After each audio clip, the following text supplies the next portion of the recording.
Ahoj, šroubujete něco? Pak bych vaší pozornosti doporučil šroubováky kanadské značky Pickwick. Vsadím se, že stejně jako já jste o téhle značce nikdy neslyšeli. Jo, jasně, čaj je Pickwick, jo, ale to se píše jinak. Tady to je vlastně složenina dvou slov pick, quick, otrocky přeloženo jako nalož rychle, ale v tomto případě je myšlená rychlá výměna těch bitů, protože to jsou šroubováky se zásobníkem bitů. A k tomu se ale ještě dostaneme. Chci se vrátit na začátek. Tyhle šroubováky seženete v e-shopu šroubuj.cz, který je dodává jen tak mimochodem i do Bauhausu. A do rubriky Hračky pro chlapy se dostane jenom takový prodejce, který není škrt a dokáže mým sledujícím nabídnout nějakou zajímavou slevu. Takže i v tomto případě platí promokód Dělejte něco na slevu 10% v e-shopu šroubuj.cz. Pojďme teda k těm šroubovákům. Podle mě vypadají úplně jinak než všechno, na co jsme tady zvyklí. Jediný, co mi připomínají, je tohleto. 6ranej zásobník, bubínkovej, revolverovej. A výrobce Pickwick taky vlastně připodobňuje ten držák revolverovýmu bubínku. Má to i patentovaný. Jo, jinak pokud jste o tom výrobci nikdy neslyšeli, není to tím, že by to byl úplný nováček, protože už je na trhu skoro 35 let. Vzniknul v Kanadě v roce 1988, jasně. Ale spíš proto, že se to sem k nám asi nedováželo. A mně se ten systém líbí, protože, jak říkám, je úplně jiný než to, co se tady prodává, na co jsme zvyklí. My jsme zvyklí u zásobníkových šroubováků na něco takového, popřípadě na delší rukojeti, kde je nějaká výsuvná část, popřípadě úplně vyndavací, kde jsou prakticky vždycky jenom krátký, to znamená 25 mm bity, popřípadě v několika patrech, takže jich tam může být jako víc, než je tady. Vždycky je to takový trošičku subtilní, problematický s tím vytahováním. V rukavicích nemáte skoro šanci, ale jasně, zase jsou to velmi kompaktní šroubováky, na spoustu věcí určitě dobrý.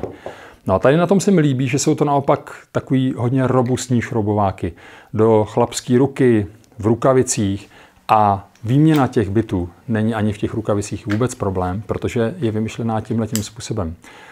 Vyndáte bit, jak jste si všimli, jsou ty bity prodloužený, jo? Na rozdíl od těch kraťonkých. Tady skutečně jsou to bity o dílce bezmála 77 mm.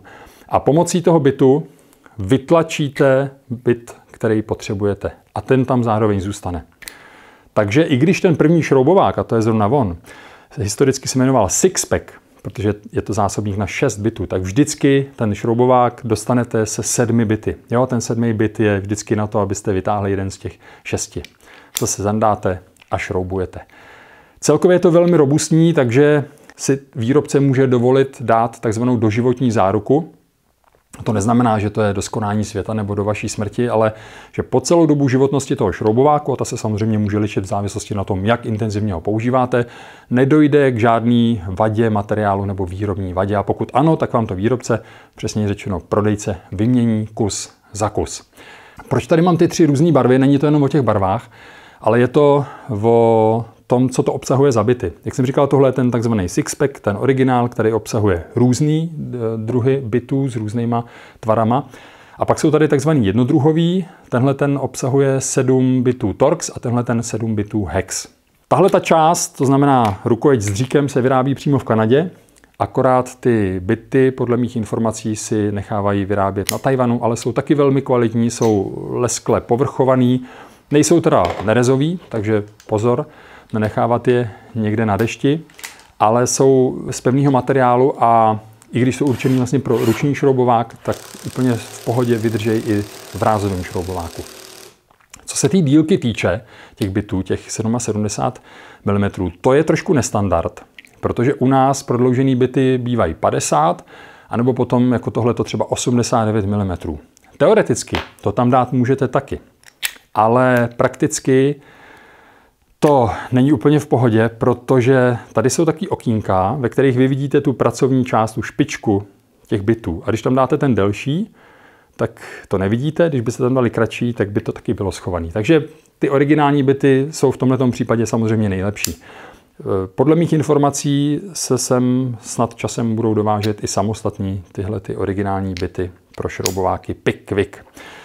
Jinak, co se týče toho systému přidržování, tak to zajišťují dva pryžový, takový kuželový kroužky. Jeden je tady v té spodní části a jeden v té horní. To znamená, nemusíte mít nutně byty, které jsou vlastně po celý dílce šestihranný a takhle tlustý. Můžete mít klidně i takovýhle štíhlej byt a bude vám tam držet, protože ho bude držet ten spodní kroužek. Jo, vždycky ho stejně drží ten spodní kroužek. Ten horní je tam jako jenom taková pojistka, když byste to tady nějak jako vytlačili, tak aby vám to úplně nevypadlo. Co se týče toho držení těch bytů v tom zásobníku, tak je to absolutně spolehlivý. Prostě s tím můžete dělat, co chcete, nikdy vám to nevypadne. Takže pokud potřebujete robustní šroubovák s výměnnými byty a používáte třeba nejčastěji těch 6-7 různých bytů, tak tohleto si myslím, že je skvělá volba. Zvlášť pokud děláte nějaké robustnější věci nebo používáte rukavice, protože děláte třeba v chladu nebo v nějakých jako špinavých prostorách. Je to takový jako hodně odolný. No a drží se to taky skvěle, i když to nemá žádný pogumování, který stejně většinou po několika letech puchří, steří a nebo začne lepit. Tak tady to je vlastně jenom v uvozovkách tvrdý plast, ale tím, jak je to profilovaný jako ten revolverový bubínek, tak to skvěle padne do ruky. Čeho si taky všimnete, je robustnost toho dříku. Je to fakt silnostěnný materiál. Je tady dokonce šestihran na klíč, abyste mohli třeba povolit něco, co je hodně utaženého. Jenom bacha, tím, jak to vychází zase z imperiálních jednotek, tak to není na nějaký běžný klíč, je to něco mezi 11 a 12. Takže řešením je nějaký nastavitelný klíč, třeba klešťový klíč od Knipexu. Samozřejmě sedí úplně v pohodě. No a další věc, který jsem si všimnul, je hloubka, je tam neodymový magnet, pochopitelně, je hloubka, do který ten byt zapadne. Zatímco u těch běžných, já vám to změřím v přímém přenosu, u těch běžných je to od nějakých, tenhle je úplně nejmělčí, co mám, 10,17 přes, kolik je tam, 11,25 až třeba Rapidaptor má z těch, co tady mám nejvíc, 14. Tak tady je ta hloubka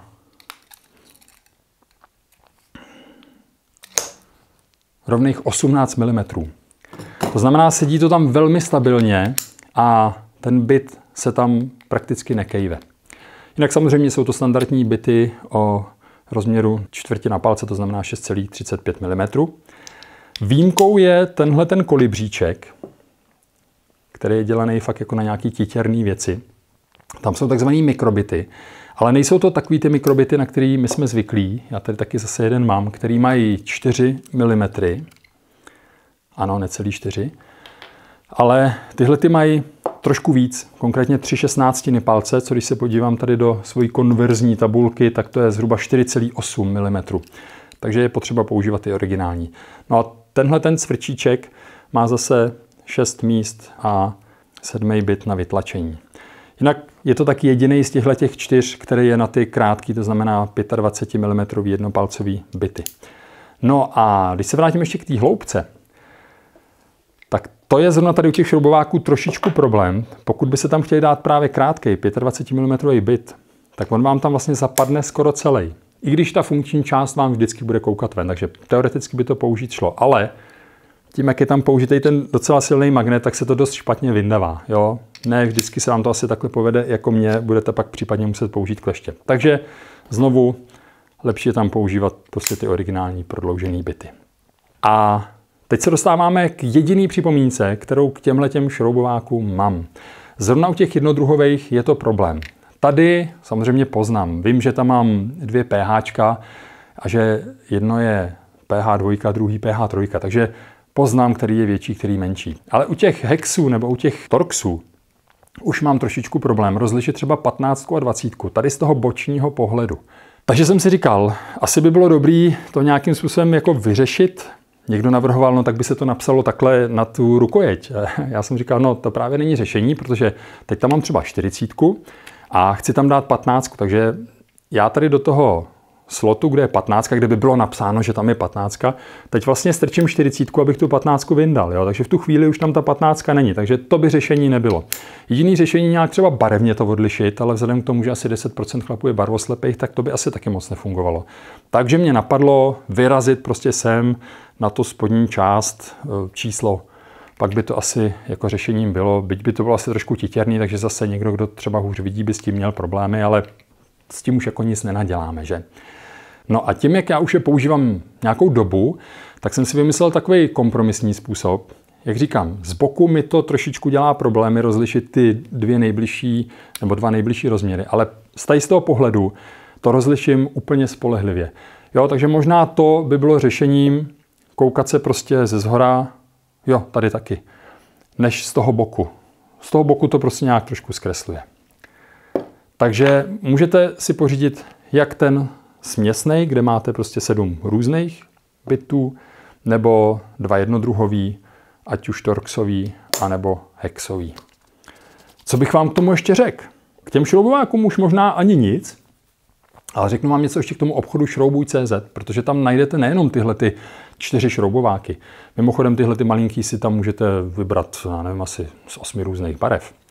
Ale najdete tam i nějaký jako upínací nebo vázací techniku, outdoorové věci, nože a takovéhle věci, protože je to vlastně sesterský web dalších webů, který provozuje jaksi provozovatel webu šroubuj.cz, takže tam má i jako ochutnávku toho, co nabízí na těch ostatních e-shopech.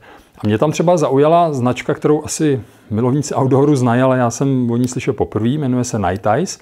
A nejenom pro outdoor, ale právě i pro hobby použití se mi tam líbily takovýhle upínací popruhy, který mají zase patentovaný tenhle mechanismus.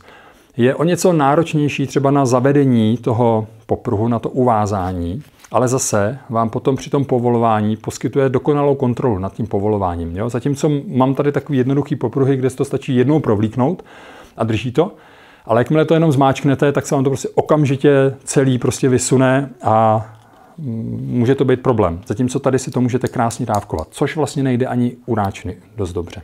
Pak mě tam zaujal ještě jeden takový vázací, napínací mechanismus. Je to vlastně karabina, která se dá použít s různýma lankama nebo šňůrama od průměru snad 3 až do 11 mm. Je to úžasný systém, strašně rád bych vám ho teď ukázal, ale já jsem ho měl dlouho použitej venku a nedávno jsem si říkal, hele, už budu točit to video, vemu to dovnitř a nemůžu to tady teď za boha najít. Takže až to najdu, natočím vám na to samostatný video. Doufám, že to teď tady nevidíte někde viset za mnou a já jenom, protože už jsem stižen profesní slepotou, tak to zrovna momentálně nevidím, ale určitě to stojí za to. Takže připomínám, obchod šroubuj.cz a zase 10% sleva při použití slevového promokódu Dělejte něco. Díky, že jste koukali, mějte se krásně a dělejte něco.